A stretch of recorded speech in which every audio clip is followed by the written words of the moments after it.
Morning everyone. तो मैंने अभी जस्ट आज मैंने क्या क्या पढ़ा मैं आपको स्पेसिफिकली बताना चाहता हूँ। तो आज का मेरा टॉपिक बेसिकली था कि just a second I will show you the topic for today. Let me show you the topic. एक सेकंड।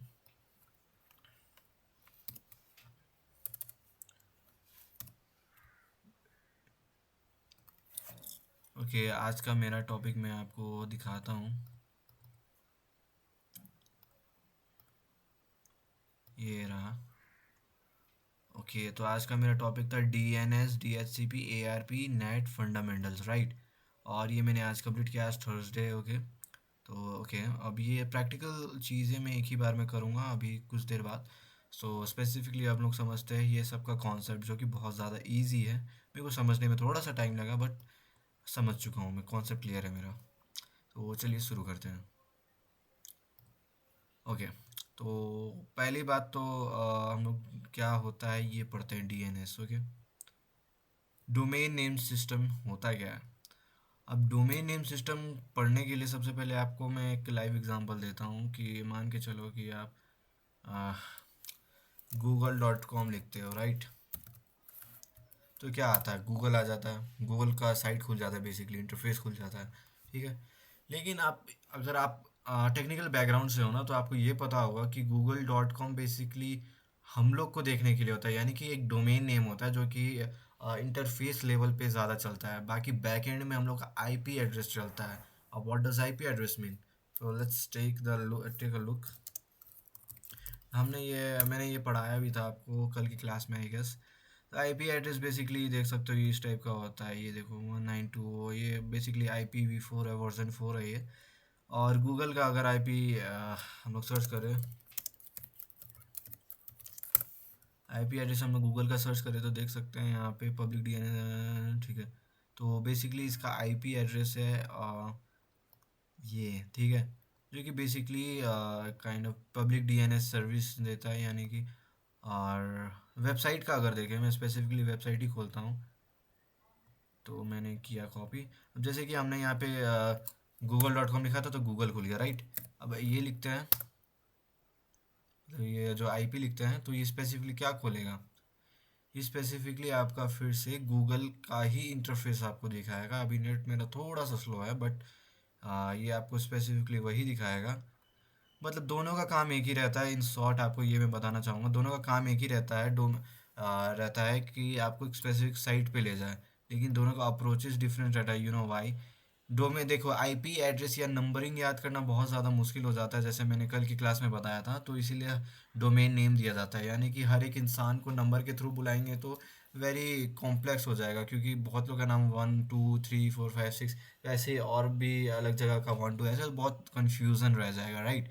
सो डोमेन नेम यानी कि नाम दिया जाता है, जैसे कि जय, करण, इस टाइप का नाम दिया जाता है, जिससे रिकॉग्नाइज इजीली हो जाता है। डोमेन नेम उसको कहते हैं, ठीक है। और एग्जांपल के तौर पे देख सकते हो google.com, ठीक है। ये डोमेन नेम हो गया। अब ये आईपी एड्रेस गूगल का ये हो गया। होता क्या है डीएनएस में, अगर हम लोग google.com लिखते हैं तो बैकएंड में क्या होता है कि google.com जो होता है उसको कन्वर्ट कर दिया जाता है उसके आईपी एड्रेस में। अभी आईपी एड्रेस में कन्वर्ट करना कैसे होता है, मतलब कैसे कन्वर्ट होता है बेसिकली, राइट। सबसे पहले हम लोग पहले कॉन्सेप्ट देखते हैं, उसके बाद समझेंगे कि कैसे कन्वर्ट होता है, राइट। तो ए रिकॉर्ड होता है, यानी कि डोमेन नेम को डायरेक्टली आईपी एड्रेस में कन्वर्ट कर देना। यानी कि ए रिकॉर्ड जो बेसिकली क्या बोलता है कि डोमेन जो नेम है, जैसे कि example.com, उसको डायरेक्टली आईपी में कन्वर्ट कर देता है, राइट। उसके बाद 4 बार ए लिखेंगे तो स्पेसिफिकली डोमेन IPv6 में कन्वर्ट कर देता है, जो कि न्यू आईपी एड्रेसिंग वर्जन है। और सी नेम क्या होता है, बेसिकली सी नेम यानी कि एक डोमेन दूसरे डोमेन को पॉइंट आउट करता है। अगर मैं google.com में जाऊंगा, एक सेकेंड, अगर मान के चलो मैं google.com में गया, ठीक है। अब google.com तो एक ये डोमेन हो गया, ठीक है, google.com। और ये और भी बहुत सारे इसके डोमेन को पॉइंट आउट करेगा। जैसे कि यहाँ पे मैं जाता हूँ, यहाँ देख सकते हो ड्राइव खुल सकता है, गूगल मेल है, यूट्यूब है, वगैरह वगैरह। मान के चलो मैं कैलेंडर खोलता हूँ, तो ये डोमेन क्या करेगा, ये डोमेन को गूगल कैलेंडर को स्पेसिफिकली खोल देगा। जैसे ये खुल गया तो ये स्पेसिफिकली एक डोमेन दूसरे डोमेन को वो कर रहा है, पॉइंट आउट कर रहा है। That's see name, right. अब हम लोग ये पढ़ेंगे रिकर्सिव और ऑथरेटिव डीएनएस क्या होता है। तो इसको एक एनालॉजी के साथ समझेंगे जो कि बहुत ज़्यादा इजी होगा आपके लिए पढ़ने के लिए। तो let's go with thing. Wait a minute, मैं नोट्स खोल लेता हूँ अपना, wait a minute. Okay okay okay okay, हाँ। तो देख सकते हो हम्म, अब देख सकते हो यहाँ पे रिकर्सिव रिजॉल्वर और हेल्पफुल लाइब्रेरियन का एग्जांपल लेके हम लोग पढ़ रहे थे, ठीक है। अब ये रिकर्सिव और ऑथरेटिव डीएनएस क्या होता है, मैंने क्या कहा था कि और डीएनएस कन्वर्ट होता है आईपी एड्रेस में, वो समझेंगे, ठीक है। अब मान के चलो कि एक स्पेसिफिकली आपने google.com लिखा, अब उसको आईपी एड्रेस में कन्वर्ट करना है।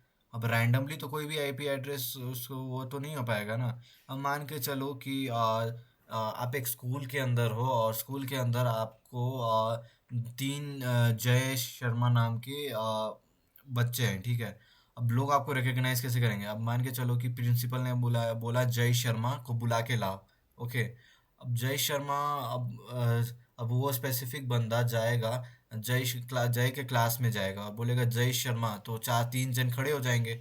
अब उसको ये तो नहीं पता है कि कौन से जय शर्मा है। अब वो स्पेसिफिकली प्रिंसिपल को कॉल करके बोलेगा ये रोल नंबर वाला स्पेसिफिकली जो रोल नंबर देगा, यानी कि मान के चलो रोल नंबर 2 दिया, यानी कि जय शर्मा उठ के जाएगा जो कि स्पेसिफिकली बिहार से आया है। तो वो स्पेसिफिकली आइडेंटिफाई हो जाएगा। तो वो स्पेसिफिक हम लोग का आईपी एड्रेस होता है, जो रोल नंबर होता है, जो कि स्पेसिफिकली वो डोमेन को आइडेंटिफाई करवाता है। और ये आईपी एड्रेस को ढूंढना पड़ता है क्योंकि बहुत सारे google.com लिखेंगे तो उसको आईपी एड्रेस में कन्वर्ट करना पड़ता है, तो वो आईपी एड्रेस को खोजना पड़ता है। तो वो खोजने के लिए दो प्रोसेस होता है, तो दो चीज़ होता है, ठीक है। आईपी एड्रेस बेसिकली स्टोर्ड होता है कहाँ पे, डीएनएस सर्वर के अंदर स्टोर्ड होता है। आईपी एड्रेस डीएनएस सर्वर के अंदर स्टोर्ड होता है। तो अब रिकर्सिव रिजॉल्वर क्या करता है कि उधर जाता है, बैकएंड में जाता है, बोलता है मुझे ये google.com का आईपी एड्रेस चाहिए, चिल्ला चिल्ला के कहता है कि मुझे आईपी एड्रेस चाहिए, आईपी एड्रेस चाहिए। वो ढूंढता है, यहाँ ढूंढता है, एक ब्लॉक में ढूंढता है, दूसरे ब्लॉक में ढूंढता है, और जब उसको मिल जाता है तो वो स्पेसिफिकली असाइन कर देता है। ये थोड़ा सा मुश्किल वाला चीज़ हो जाता है रिकर्सिव रिजॉल्वर। और मेंटोस ज़िंदगी देखते हैं कि ऑथोरेटिव सर्वर क्या होता है। ये एक ऐसा चीज़ होता है ना कि आपको स्पेसिफिकली आप आईपी, आपने google.com लिखा और आपको आईपी अब अटैच करना है, तो आईपी सर्वर से ढूंढना ही पड़ेगा, आपको सर्वर से निकालना पड़ेगा। तो ये आपको डायरेक्ट दे देता है, देखो यहाँ पे आईपी एड्रेस है, जाके वहाँ से ले, मतलब वहाँ से मिल जाएगा तुमको। तो ये सही जानकारी देता है, एग्जैक्ट आपको लोकेशन देता है जहाँ से आपको आईपी मिलेगा स्पेसिफिक google.com के लिए। तो ये बहुत ज़्यादा इजी और ये ऑथोरेटिव नाम से ही पता चल रहा है कि ऑथराइज्ड होता है। और फॉलो एक क्वेरी कैसी चलती है, ये स्पेसिफिकली वही है। और DHCP प्रोसेस क्या होता है, DHCP यानी कि डायनामिक होस्ट कॉन्फ़िगरेशन प्रोटोकॉल होता है, जो कि बेसिकली आईपी दो तरह से असाइन होता है कोई भी सिस्टम के अंदर, एक स्टैटिक होता है और एक डायनेमिक DHCP होता है। और स्टैटिक में होता है कि आप मैन्युअली जाके आईपी एड्रेस कॉन्फ़िगर करते हो या लिखते हो, जो कि बहुत लंबा प्रोसेस है और बहुत कॉम्प्लेक्स प्रोसेस है। और DHCP बेसिकली क्या होता है कि डायरेक्टली आप, वो एक प्रोसेस होता है जो कि हम लोग डोरा प्रोसेस में पढ़ेंगे कैसे असाइन होता है। बेसिकली ये क्या करता है कि ऑटोमेटिकली एक सिस्टम को, जो न्यू सिस्टम ऐड ऑन हुआ है, उसको आईपी एड्रेस दे देता है, साथ ही साथ उसके अंदर सबनेट मास्क दे रहा है, डीएनएस डीएनएस देता है। और हम लोग का वो और देखते हैं क्या देता है, और सबनेट मार्क्स देता है, गेटवे देता है, ऑफर करता है, ठीक है। तो बेसिकली प्रोसेस कैसे काम करता है, ये मतलब कोई झंझट वाला काम नहीं होता है, डायरेक्टली डीएचसीपी असाइन कर देता है बिना कोई चीज़ के। तो डोरा प्रोसेस क्या होता है, डोरा प्रोसेस बेसिकली होता है कि सबसे पहले इसका नंबर वन प्रोसेस होता है डिस्कवर। मान के चलो एक specific system newly add on हुआ, अब उसको आईपी एड्रेस तो असाइन करना पड़ेगा कम्युनिकेशन के लिए। तो अब वो आईपी एड्रेस के लिए बोलेगा मुझे आईपी एड्रेस चाहिए, ठीक है। और वो एक ब्रॉडकास्ट करेगा कि मुझे आईपी एड्रेस चाहिए। तो अब स्पेसिफिकली होगा क्या कि वो जब चिल्ला के बोलेगा एक सर्वर के अंदर कि मुझे आईपी एड्रेस चाहिए, तो डीएचसीपी सर्वर बोलेगा अब मेरे पास एक खाली आईपी है, तुम उसे ले सकते हो, और उसका प्लेस यहाँ पे है, ठीक है। अब वो क्या करेगा कि उसने ऑफ़र भी डाल दिया, और उसने ये तो बोल दिया कि मुझे चाहिए, और इसने ऑफ़र भी डाल दिया। अब होगा क्या कि जो न्यू डिवाइस है वो सुनेगा, हाँ इस मेरे एक रूम तो मुझे दिख रहा है जो कि डीएचसीपी ने ऑफ़र किया है, तो मुझे ये पसंद है, इसको लॉक कर दो। तो ये बोलेगा ओके, मेरे को ये पसंद है, स्पेसिफिक आईपी पसंद है। और उसके बाद लास्ट प्रोसेस क्या है, एक्नॉलेजमेंट, यानी कि उस स्पेसिफिक आईपी उसको डायरेक्टली असाइन कर दिया जाएगा with the more beneficial things like subnet mask gateway, हम लोग का यही सब होता है जो कि साथ ही साथ असाइन हो जाता है, ठीक है। The simple of DHCP server कैसे असाइन होता है और डीएचसीपी होता क्या है, ठीक है। और एआरपी के बारे में अगर पढ़ेंगे तो एआरपी क्या होता है, एड्रेस रेजोल्यूशन प्रोटोकॉल होता है, जो कि बेसिकली क्या होता है कि इसको सिंपल से समझने के लिए क्या होता है कि मान के चलो आप एक क्लास के अंदर हो और आपके टीचर को एक रोल नंबर 10 को एक स्पेसिफिक कुछ असाइनमेंट्स देने हैं, असाइनमेंट देना है, ठीक है। अब उस स्पेसिफिक वो टीचर को ये नहीं पता है कि वो जो रोल नंबर 10 है वो किस बेंच के अंदर बैठा हुआ है, किधर कौन से बेंच में है। यानी कि अगर टेक्निकल टर्म में समझें कि तो ये होता है कि एक मान के चलो एक स्पेसिफिक कम्युनिकेशन ऑकर करवाना है, लेकिन वो उसको उसका फिजिकल एड्रेस पता ही नहीं है। वो डेस्टिनेशन वो मतलब उसको डेस्टिनेशन एड्रेस पता ही नहीं है कि कहाँ पहुँचाना है। उसको नेटवर्क एड्रेस तो पता है कि हाँ ये आईपी है, यहाँ पे जाना है, लेकिन उस स्पेसिफिक डिवाइस के बारे में उसको तो पता ही नहीं है। तो वो क्या करेगा कि एआरपी क्या करेगा कि उसको अगर पहुंचाना है तो वो एक पूरा ब्रॉडकास्ट कर देगा, यानी कि वो टीचर क्लास के अंदर चिल्लाएगी कि रोल नंबर 10, मुझे तुम्हें असाइनमेंट देना है, रोल नंबर 10 कौन है। तो रोल नंबर 10 क्या करेगा कि यूनिकली, यानी कि यूनिकास्ट करेगा, यानी वो डायरेक्टली टीचर को जाके बोलेगा मैं हूँ जो रोल नंबर 10 आप बोल रहे थे। यानी कि जो सिस्टम रहेगा जिसको जो डेस्टिनेशन, यानी कि वो मैक एड्रेस जिसको पहुंचाना था वो स्पेसिफिकली रेस्पॉन्ड करेगा, लेकिन यूनिकास्ट करेगा। वो डायरेक्टली एआरपी सर्वर को बोलेगा कि हाँ मैं हूँ। और वो क्या करेगा, एआरपी उसको मैसेज दे देगा जो भी उसको सामान पहुंचाना था या टीचर को असाइनमेंट पहुंचाना था। और वो रिकॉर्ड कर लेगा कि रोल नंबर 10 यानी और या अब वो स्पेसिफिकली वो सिस्टम ये मैक एड्रेस, यानी कि उसका फिजिकल एड्रेस ये है। और फ्यूचर में कभी भी वो एड्रेस को फिर से मैसेज भेजना हो तो वो डायरेक्टली एआरपी कैश में जो स्टोर किया था उसने, एआरपी कैश में जो उसने एड्रेस स्टोर किया था वो उसको यूज़ करके वो डायरेक्टली भेज देगा, ब्रॉडकास्ट करने का ज़रूरत ही नहीं पड़ेगा। और ये सिक्योरिटी एंगल से इम्पोर्टेंट क्यों है, क्योंकि देखो अब एआरपी में होता क्या है कि अगर आप रोल नंबर 10 को बुलाते हो तो बीच से कोई बदमाश आदमी भी बोल सकता है हाँ मैं रोल नंबर 10 हूँ, और वो इंफॉर्मेशन ग्रैब कर सकता है। यानी कि अगर सिस्टम को एक कॉल करते हो कि ये कौन है, तो दूसरे सिस्टम वो बोल सकता है, जो कि अटैकर का सिस्टम रहता है, और वो इन्फॉर्मेशन ग्रैब कर सकता है, जो कि मैन इन मिडल होता है। और नेट स्नैट मतलब टोटल मतलब नेट का मतलब क्या होता है, नेट यानी कि नेटवर्क एड्रेस ट्रांसलेशन होता है। वो बेसिकली होता क्या है,